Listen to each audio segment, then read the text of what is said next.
Durand cup থেকে বিদায় নিয়েছে মোহনবাগান। এএফসি চ্যাম্পিয়ন্স লিগ 2-এ খেলতে নামার আগে দল আরও শক্তিশালী করল তারা। মুম্বাই সিটি থেকে যোগ দিচ্ছেন মেহতাব সিং।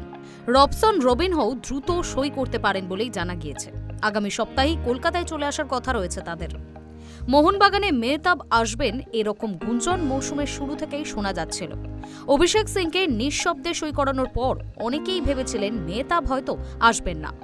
পাঞ্জাবের ডিফেন্ডারকেও মোটা ট্রান্সফার ফি দিয়ে মুম্বাই থেকে নিয়ে নিল মোহনবাগান।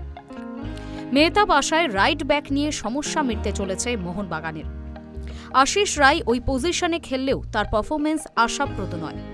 অনেক ম্যাচেই প্রত্যাশা অনুযায়ী খেলতে পারেননি তিনি। তাই মেহতাব আশায় চিন্তা কমতে চলেছে হোসে মলিনার। সব ঠিকঠাক থাকলে প্রথম একাদশে মেহতাবই রাইট ব্যাক হিসেবে শুরু করবেন। দরকারে সেন্ট্রাল ডিফেন্ডার হিসেবেও খেলতে পারেন তিনি। রবসন যোগ দিতে চলেছেন ষষ্ঠ বিদেশি হিসেবে। গতবারের 5 বিদেশিকে ধরে রাখলেও ক্লাব ছেড়েছেন গ্রেগ স্টুয়ার্ট। তারই জায়গায় রবসনকে নেওয়া হচ্ছে। ইস্টবেঙ্গলের কোচ অস্কার ব্রুজো যখন বাংলাদেশের বসুন্ধরা কিংসের দায়িত্বে ছিলেন তখন তার অধীনে খেলেছেন রবসন। ব্রুজো তাকে নেওয়ার চেষ্টা করেছিলেন ইস্টবেঙ্গলে, তবে শত্রু ক্লাবেই যোগ দিচ্ছেন রবসন।